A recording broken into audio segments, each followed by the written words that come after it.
மணல் கொள்ளை அப்படின்ற விஷயம் வந்து இந்த கடந்த 4 ஆண்டுகளா பார்த்தீங்கன்னா தொடர்ச்சியா வந்து இருக்கும். இந்த மணல் கொள்ளை தடுக்க முற்பட்டவர்கள் பொதுமக்களாக இருந்தாலும் சரி, அதிகாரிகள் இருந்தாலும் சரி, அவர் தாக்கப்படுவது, கொலை செய்வது, இல்லாட்டி அவர் வந்து வண்டி ஏற்றிக் கொள்வது, இந்த மாதிரி பல்வேறு விஷயங்கள் வந்து இந்த கடந்த 4 ஆண்டுகள் இருந்தது. அப்படித்தான் இங்கேயும் ஒரு நாமக்கல் மாவட்டத்தில் வந்து மெஞ்சனூர் பாலமேடு கிராம நிர்வாக அலுவலர், அதாவது விஏஓ, அவர் மீது தாக்குதல் நடத்தப்பட்டிருக்கு. இதுல பாத்தீங்கன்னா வந்து இந்த விஏஓ வந்து ஒரு பெண்ணா இருக்கான்ற கூட பார்க்காம அத்துமீறி அவரோட வீட்டுக்குள்ள, அது முதல் நாள் வந்து மணல் கடத்தான தகவல் வந்தாலும் தகவல் போன அந்த இடத்துல வந்து அந்த அம்மா அந்த பெண் விஏஓ வந்து போய் தடுத்திருக்காங்க. தடுக்கப்பட முற்படும் போது அங்க மிகப்பெரிய வாக்குவாதம் நடந்திருக்கு. அதன் பின்னர் என்ன இருக்காங்கன்னா, அந்த சம்பந்தப்பட்ட நபர் சீனிவாசன்ற நபர் என்ன பண்ணிருக்காருன்னா, அந்த விஓ வீட்டுக்கு அத்துமீறி உள்ள புகுந்து அந்த பெண்ணை மிதித்து அடித்து கிட்டத்தட்ட அந்த பெண்மணி அதாவது மருத்துவமனை செல்லக்கூடிய நிலைமைக்கு தள்ளப்பட்டுள்ளார். இது தொடர்பாக வந்து சீனிவாசனை கைது செய்ய வேண்டும் என்று போலீசில் புகார் கொடுத்து அவர்கள் கைது செய்யப்பட்டிருக்கிறார்கள். இருந்தாலும் வந்து தங்களுக்கு பணியில் மேல் பாதுகாப்பு நிலை அப்படின்னு சொல்லிட்டு விஓக்கள் எல்லாரும் சேர்ந்து என்ன பண்ணியிருக்காங்கன்னா, அவர் குண்டர் சட்டத்தில் கைது செய்யப்பட வேண்டும், எங்களுக்கு பாதுகாப்பு வேண்டும் என்று மாவட்ட ஆட்சியர் அலுவலகத்தில் போராட்டம் நடத்தினார்கள். இது தொடர்பாக வந்து முன்னாள் மாநிலத்தினர் பாஜக மாநிலத்தினர் அண்ணாமலை சொல்லும்போது என்ன சொல்றாருன்னா, நேர்மையான அதிகாரிக்கு இங்க தாக்குதல் தான் பரிசாக பெறப்படுகிறது, அவர்கள் உயிருக்கு உடைமைக்கும் பாதுகாப்பு இல்லை அப்படின்னு சொல்லிட்டு அறிக்கை விட்டுருக்கார். இந்த செய்தி எப்படி பாக்குறீங்க? இந்த மணல் கொள்ளை என்பது தொடரத்தான் போகிறது. திராவிட ஆட்சி இருக்கிற வரைக்கும் தொடர்ந்து கொண்டே இருக்கும். இதை தட்டி கேட்பவர்கள் கொலை செய்யப்படுவார்கள் அல்லது தாக்கப்படுவார்கள், இல்லைன்னா அவர்களுடைய பணி மாற்றி அமைக்கப்படும், வேற இடத்துக்கு அவங்க மாற்றி அடிப்பாங்க. இல்லை அப்படின்னு சொன்னால் அவர் மேலேயே பொய் வழக்கு போட்டு கைது செய்திருவாங்க. இது திராவிட மாடலினுடைய சிறப்பு. அதனால மணல் கொள்ளை ஏதோ இப்போ ஒரு ஆள் வந்து கண்டுபிடிச்சிட்டாரு, அதனால அந்த மணல் கொள்ளை உடனே தடுத்து நிறுத்த போறாங்க அப்படிங்கிறதெல்லாம் கிடையாது. அப்படி நடக்க போறதே கிடையாது திராவிட மாடல் இருக்கும் வரை அப்படிங்கிறது ரொம்ப தெளிவா தெரிஞ்சிருச்சு. ஏன்னா எனக்கு தெரிஞ்சு நம்ம செய்திகள் சிந்தனைகள்லயே இந்த திராவிட ஆட்சி வந்ததுக்கப்புறம் இந்த மணல் கொள்ளை நிகழ்ச்சி பற்றி மட்டுமே நம்ம பண்ணதே கூட ஒரு தொகைக்கு நம்ம அந்த வீடியோ நம்ம பண்ணியிருப்போம். ஒரு இடத்துலையும் தாக்கப்பட்டது, கனிம வளம் சுரண்டப்பட்டது, அதனால் ஏற்படக்கூடிய இயற்கை பேரழிவுன்னு எவ்வளவோ செய்திகள் நம்ம பண்ணியாச்சு. ஆனா ஏதாவது ஒரு மாற்றம் இருக்கா அந்த தமிழகத்துல? ஒரு மாற்றமும் கிடையாது. செந்தில் பாலாஜி திடீர்னு வந்து ஒரு விளக்கம்லாம் கொடுத்தார். திடீர்னு தூக்கத்துல இருந்து எழுந்து வந்து ஒரு விளக்கம் கொடுத்த மாதிரி ஒரு விளக்கத்தை கொடுத்தார். என்ன, நம்ம வந்து எல்லாரும் வந்து 11 மணிக்கு அவர் வந்து சொன்ன அந்த வார்த்தை, 11 மணி ஸ்டாலின் கையெழுத்து போட்ட உடனே 11:05 நீங்க வண்டி எடுத்துட்டு போய் மணல் அள்ளிட்டு வரலாம் அப்படின்னு சொன்னாரு.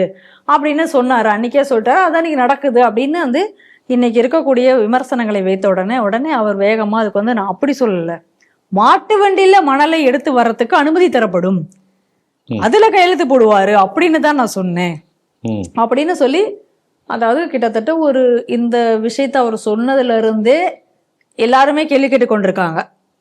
ஆனா அப்பெல்லாம் எந்த பதிலும் சொல்லல. ஒரு உச்சத்துக்கு அதை போய் இப்ப எலெக்ஷன் வர்றதுக்கு கொஞ்சம் முன்னாடி அதற்கான ஒரு விளக்கத்தை அவர் கொடுத்ததை நம்ம பார்த்தோம். சரி, அவர் அந்த விளக்கம் கொடுத்ததுக்கு அப்புறம் இந்த மணல் கொள்ளைக்காக வரக்கூடிய பிரச்சனைகளுக்காக ஏதாவது நடவடிக்கை எடுக்கப்பட்டதா? இல்லையே. இந்த நடவடிக்கை வந்து எடுத்திருக்கணும் அப்படின்னு சொன்னா எப்ப எடுத்திருக்கணும்?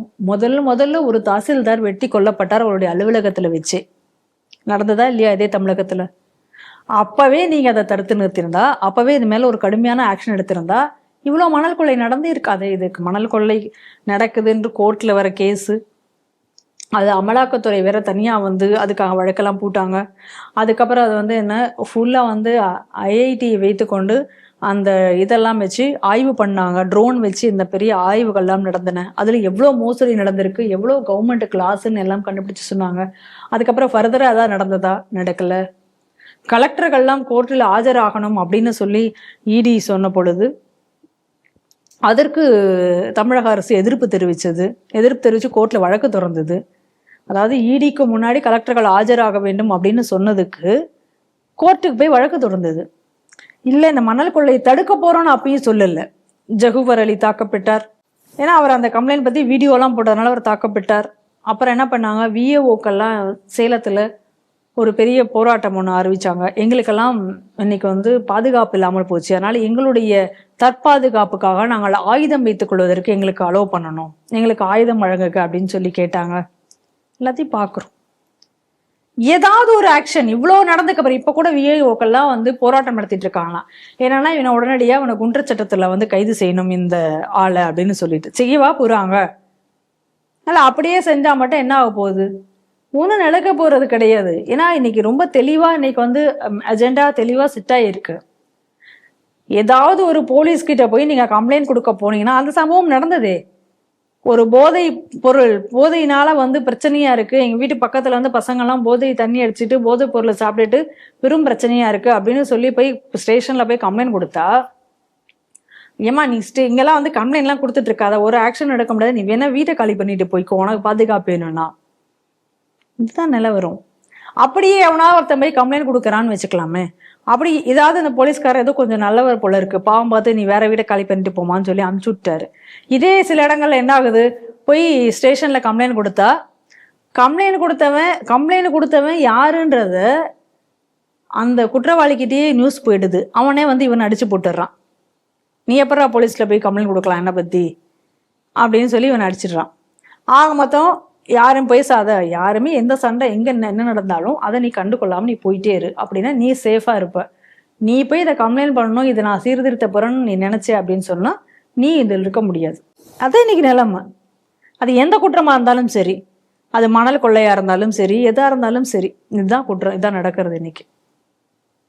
அப்படி ஏதாவது 1-2 ஆபீசர்ஸ் வந்து இதுக்கு மேல நடவடிக்கை எடுக்கணும், நேர்மையா இருந்து நடவடிக்கை எடுத்தா அவங்க இந்த மாதிரி தாக்கப்படுவாங்க, இல்லைன்னா கொல்லிடுவாங்க. இல்லை அப்படின்னு சொன்னா அவங்களுக்கு அந்த துறையில இருந்து அவங்கள தூக்கி அடிச்சு வேற ஏதாவது ஐஏஎஸ் ஆபீசராக இருந்தாங்கன்னா அவங்க அந்த துறையில இருந்து வேற ஒரு துறைக்கு வேற ஒரு ஊருக்கு மாற்றப்பட்டு விடுவார்கள். இன்னைக்கு இதுதான் தமிழகத்துல நடந்து கொண்டிருக்கிறது. கேட்டா தமிழகத்துல இருக்க நான் வந்து சர்வாதிகாரியாக மாறுவேன் அப்படின்னு ஒருத்தர் சொல்லுவாரு. அப்புறம் அங்கொன்றும் இங்கொன்றுமாக நடக்குது எல்லாத்தையும் பெரிதுபடுத்துகிறார்கள் அப்படின்னு சொல்றாரு. இப்ப அங்கொன்றும் இங்கொன்றுமாக அப்படின்னு சொன்னா அதுவே ஆயிரக்கணக்கில் வந்துரும் போல இருக்கே. அப்போ ஒரு வேளை கவுண்டிங் அவருக்கு பிரச்சனை இருக்கிறதுனால, என்ன இப்ப கூட தப்பா சொன்னாரு, 9000 சொச்சம் சொல்றதுக்கு அதை வந்து 999 என்னமோ தப்பா வளர்னதை நம்ம பாக்குறோம். ஸோ அதனால கவுண்டிங்ல அவருக்கு பிரச்சனை இருக்கிறதுனால இப்ப நீங்க மொத்தமா ஒரு நம்பரா சொன்னீங்கன்னா அவரால் ஏத்துக்க முடியல போல இருக்கு. அதை வந்து அங்கொன்றும் இங்கொன்றுமாகன்னு சொன்னா சரியா இருக்கு அப்படின்னு நினைக்கிறார் போல. இப்ப நம்மளுடைய கேள்வி என்ன அப்படின்னு சொன்னா, அங்கொன்றும் இங்கொன்றுமாக கூட நீங்க சர்வாதிகாரியாக இருந்தால் ஏன் நடக்க போகுதுன்னு தான் கேட்கிறேன். இப்போ முதல்ல ஒரு கேஸ், ஒரு விஏஓ வெட்டி கொலை பண்ணிட்டாங்க. நீங்க அந்த ஒரு விஏஓ ஒட்டி கொலை பண்ணது உடனேயே நீங்க முழித்து கொண்டு இந்த நடைமுறைகளை எல்லாத்துலயும் நீங்க வந்து கட்டுப்படுத்தி வச்சிருந்தா, ஒரு சட்டத்தை கடுமையாக்கி அவன் கொலை செய்தவனை உடனடியாக ஜெயில பிடிச்சி அந்த வழக்கை உடனடியாக முடிச்சு தண்டனைகள் எல்லாம் பெற்று கொண்டிருந்தா ஏன் அடுத்த ஆள் அதை செய்ய போறோம்?